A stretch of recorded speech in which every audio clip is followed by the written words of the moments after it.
हुआ था इस बंदे के खिलाफ। हुआ क्या कि जब ये पहले 2 बंदे पकड़े गए तो इनके इंटेरोगेशन में हमें पता लगा कि इसका जो मेन सरगना है वो ताइवान से ऑपरेट कर रहा है। तो इसमें नेहा ने काफ़ी स्मार्टली वर्क करके अपने कॉन्टैक्ट्स इस्तेमाल करके उस ताइवान के बंदे का पासपोर्ट का डिटेल्स प्राप्त किया। और जब एक बार हमारे पास पासपोर्ट डिटेल प्राप्त हुआ तो फिर हम लोगों ने लुकआउट सर्कुलर जारी करने के लिए जो FRRO का ऑफिस है कलकत्ता में, वहाँ पे एक बंदे को भेजा और वहाँ पे उसके पासपोर्ट को हम लोगों ने ऑनलाइन ब्लैकलिस्ट करवाया कि जब भी ये पूरे देश में किसी भी एयरपोर्ट पे ये व्यक्ति आएगा तो इसको हम लोग को खबर मिल जाएगी। हमें उम्मीद थी कि ये इसके बारे में बताया गया था गणेश चतुर्थी के समय ये हर साल इंडिया आता है, तो हम लोगों ने गणेश चतुर्थी के पहले इसका लुकआउट सर्कुलर जारी करवा दिया था, परंतु ये शायद इसको जानकारी मिल गई इसलिए नहीं आया। अभी दिवाली के पहले ये आया तो परसों रात 3 दिन पहले रात में 2 बजे हमें नेहा को फ़ोन आया मुंबई से एयरपोर्ट से कि आपका बंदा जो है लुकआउट नोटिस वाला वो अभी हमारे कस्टडी में आ गया, आप तुरंत इसको ले जाइए। तो चूँकि समय कम था, सुबह 9 बजे इंस्पेक्टर पांडे और एक इसके साथ में और कांस्टेबल दोनों सुबह 9 बजे की फ़्लाइट से फिर मुंबई गए और वहाँ पे इनको काफ़ी दिक्कत हुई बिकॉज अरेस्ट करना था, इनको खुद से अरेस्ट करना था, सीज़र करना था। फिर इन लोगों ने लोकल थाने में इनको विटनेस चाहिए था, फिर बड़ी मुश्किल से विटनेस प्राप्त किया,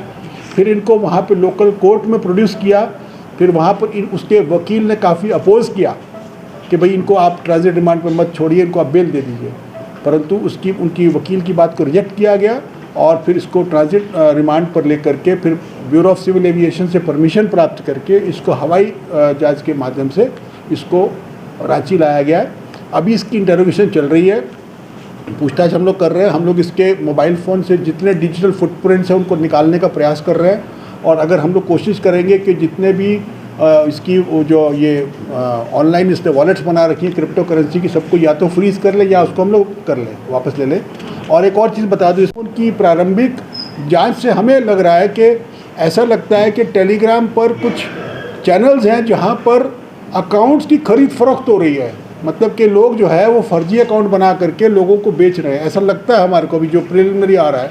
तो इस तरह से एक बहुत बड़ा ये स्कैम लग रहा है जिसमें करीब 18 से 20 अकाउंट तो तुरंत नज़र आ रहे हैं उसके मोबाइल फ़ोन में, तो और एक अकाउंट में करीब 75 करोड़ का ट्रांजैक्शन नज़र आ रहा है, 75 करोड़। तो आप इमेजिन कर सकते हैं कि ये पूरा जो ये स्कैम और पूरे देश में है ये, मतलब इनके इस स्कैम के विक्टिम मुझे लगता है कि भारत के हर राज्य में मिलेंगे, भारत के हर शहर में मिलेंगे, भारत के हर कोने में मिलेंगे। तो it's a very very big scam. और इसमें जो हमारी इन्वेस्टिगेटिंग टीम है उसमें हमारा जो इंस्पेक्टर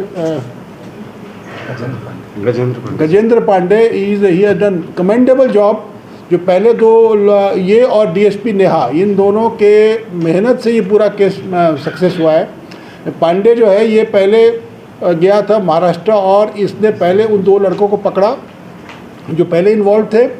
इनको पकड़ने के साथ साथ में इसने उस बिल्डिंग पे विज़िट किया जहाँ पर फेक कंपनी बनाई गई थी, और जैसा ये बता रहे हैं कि कुछ बैंक के लोगों को इन लोगों ने अपने पेरोल पर रखा हुआ है संभवतः, और ये लोग क्या करते हैं एक ही एड्रेस पे दर्जनों कंपनियों शेल कंपनी क्रिएट कर देते हैं और उस शेल कंपनी को क्रिएट करने के बाद उन कंपनी के नाम पे अकाउंट खोल लेते हैं और फिर इस तरह से ये शादी.com या इस पर जीवनसाथी.com इस प्रकार की वेबसाइट्स पे वो फेक प्रोफाइल क्रिएट करवा करके लोगों को प्रेरित करते हैं कि इन अकाउंट से पैसा ट्रांसफ़र किया जाए। ये पूरा मोडस ऑपरेंडी ये था।